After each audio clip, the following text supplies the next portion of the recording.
First of all, I want to say good morning to all of the viewers out there this morning. I have an honor and a privilege to be here in the Florida community in Windermere interviewing Mr. Battla about his commitment and the new foundation he has began that is committed 100%, named in honor of his mother, to the empowerment of young people throughout the world, here in America and across the globe, in the pursuit of empowerment through the gateways of education, because it is his firm belief and commitment that in the pursuit of human excellence, education is absolutely essential, and it is the only key.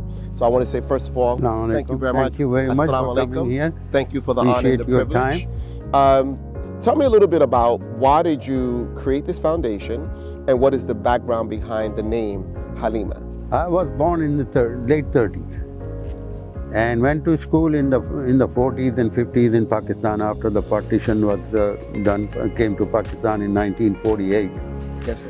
And I'm from a business community, and they've been in business for the last 500-600 years. And so to them, education meant as long as you can read and write and add and subtract, but you need to be in business, you need to handle the money, and you need to buy what you need to write it down, what you bought and what you sold. You got to keep record of those things. Yes, sir. So when you went to 3rd or 4th grade, read and write and add and subtract, that's all the education you needed to go into the business. And that was the norm and the custom. But somehow my mother, who was not educated, got married when she was 16 years old and had 9 children. By the time I came in, I would say I have 2 brothers, older brother and 2 older sisters. So I'm somewhere in the middle. Wow. But to her, education was the most important thing. We were very poor, didn't have enough money. Sometime we didn't even have money for food, because I remember that when my father used to get upset with my mother because she didn't have the food. But she paid that money for my education. So your mother would take the money for the food to spend it on your education. Wow. And she got into trouble for that. Abusing women in the 40s and 50s was not unusual. Wow. Wait a minute. So she took all the abuse so I could go to school. So your mother took the money that was for the food to invest in your education. In my education. Knowing that she would be abused for the misuse in his view of the money. But she thought that education was more important than feeding. Wow. Now that's where I said, I have 9 brothers and sisters. I'm the only one went to school, and I'm the most successful in the family. And so is my wife. She had 9 brothers and sisters. She's the only one educated, will become a doctor, and she's the most successful financially speaking in her family. So I sat down one day, what makes me and my wife different from other 18 brothers and sisters that we have? The only thing came to my mind is the education. Wow. She and I have education, and none of my brothers. My brother is very successful. My older brother was a multi-millionaire in Pakistan. Didn't even finish high school.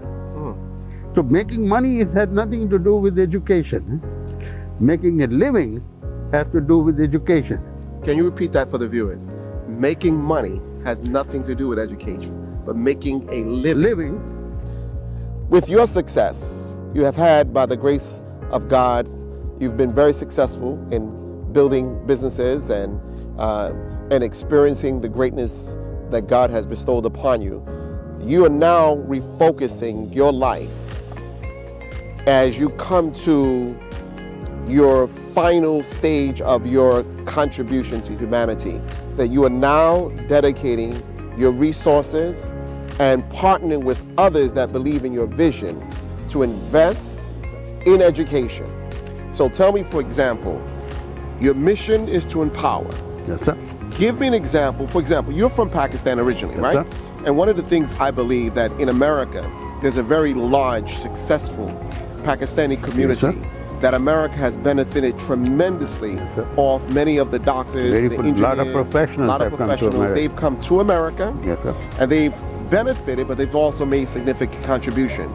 So now, as a Pakistani Muslim American, one of the things I know you're working on is to give back to the children of Pakistan. To pay back the Tell people. us something about the educational commitment you're making to the young people of Pakistan? Because you've definitely committed already resources to empower the young people in America. People in America, yes. What are we doing for the Now homeland of Pakistan? my wife is concentrating basically in America. Yes. She still support a lot of religious families, a lot of scholars. She is more interested in supporting scholars, and Daytona Institute is one of them. They started out. We had the very first function when they started the Mr. Hamza, Yusuf Hamza.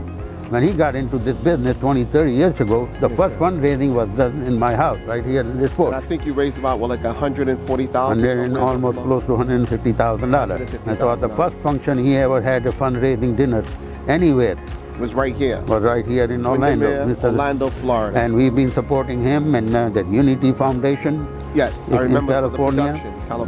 We have supported them. In fact, they have given her 3 or 4 awards to her. They don't give me anything. They always give it to her. Yes.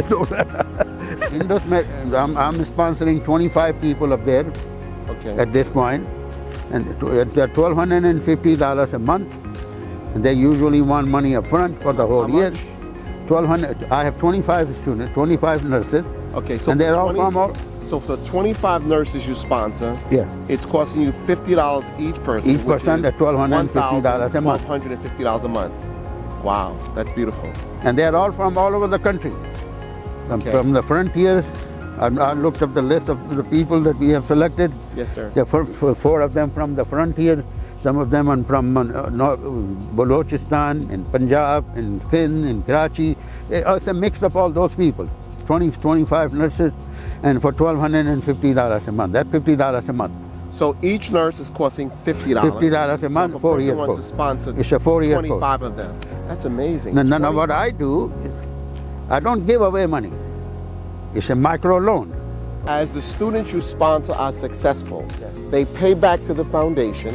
The foundation takes that same money, reinvest it into education, that as you empower each individual, they will give back so others can go forward. Second project that I'm working on, this is for the student, young people. Yes. Now there are a lot of people in Pakistan, in India, we all know that. There are not too many employment, there are not big industries, and I mean General Electric and General Motors and all those things, so they're small. So most of us do small businesses. Yes, sir. They buy a taxi, motorcycle rickshaw, what you call a vegetable stand. Okay. So these are the things, they open small businesses. Okay. For roughly $350, you can buy a small business to a person, a grown-up man with no education, no education of any kind. He's just a laborer and wants to do some work, and so he wants to open a small business. But he doesn't have any money. $350 means about 60,000 rupees. Wow.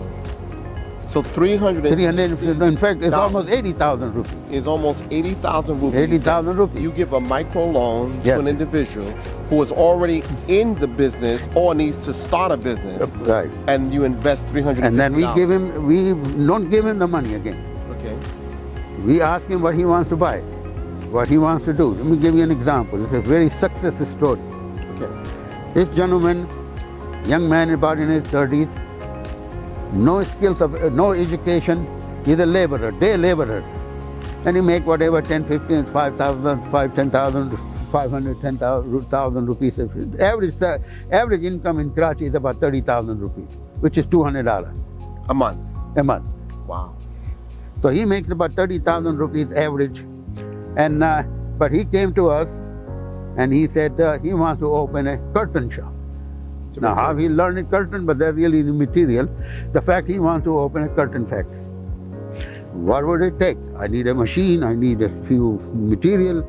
So we don't give him the money. Okay, take the money and go buy whatever you want to do with it. Our volunteers go with him and buy him what he needs. Set up a place, rent him a place for him, and set up the business for him. If he's not already in business, we rent him, we find him a place. Now he did that one. He started in April of last year, this year in 2019. And according to the contract that we signed, no payment due in May. We gave him 30 days grace period to get established and all that. On June 1st, April, May, June 1st, he's supposed to pay me 10% of the 40,000 rupees that he borrowed. 4,000 rupees, which he did. Come July 1st, he came up with 36,000 rupees. Wow. Paid off the whole thing in 2 months. He paid off in 2 months, back to the foundation. Yes, sir. But he was really supposed to pay it off in how long? Only for 10 months. He had 10 months, but he did it in 2 months. He made enough money, not only paid me off the 40,000 rupees that he borrowed, of course he supported his family. Yes, sir. It's an average of 6.6 members in the family. Wow. Because I know, I counted them. I told them how many people, 12 families, how many children came to 79 divided by 12, come to 6.6 per family. He supported his family. Now he has 4 or 5 people working for him. So he actually created jobs. He created 4 other jobs Wow. on 40,000 rupees, which is $250.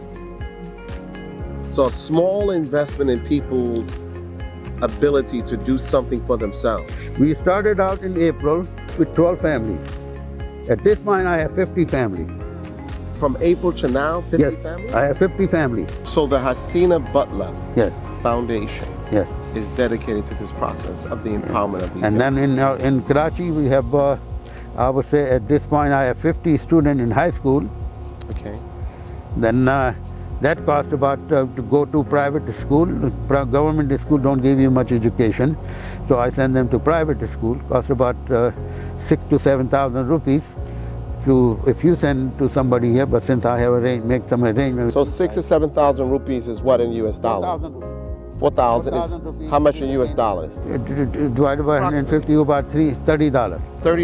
$30 would send the kids to high school and to college. $30 to intermediate, so you could go to professional school. Okay. So I want to thank you Right. for your time, and we'll continue our message. Inshallah. Okay.